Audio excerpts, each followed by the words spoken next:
Welcome to Penrose Learning, where we make understanding easy. You start by inserting the 3D object so you can change its appearance. Select Insert 3D Models and pick a compatible file. This ensures texture controls appear. Once placed, use the 3D model handle to rotate and zoom until the face you want to recolor is visible. Make sure the model is selected. The 3D Model tab appears.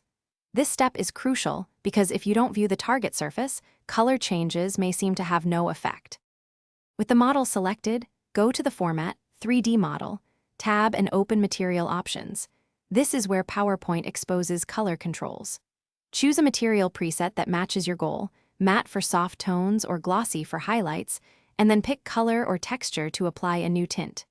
You can tweak reflection and roughness sliders to control how light interacts with the surface. This explains why some recolors look flat while others retain realistic shading. Make incremental changes and preview by rotating the model. To finish, rotate the object and inspect every visible face to ensure consistent color. Different faces may use different material slots. If a face doesn't change, apply a texture or reassign the same material to that mesh. Once satisfied, save your presentation and consider exporting a slide image for sharing. If edits don't stick, try exporting the model to GLB and re-importing. That forces PowerPoint to rebuild material mappings and usually resolves stubborn color or material issues. Thanks for watching. If this was helpful, leave a like and consider subscribing. See you next time.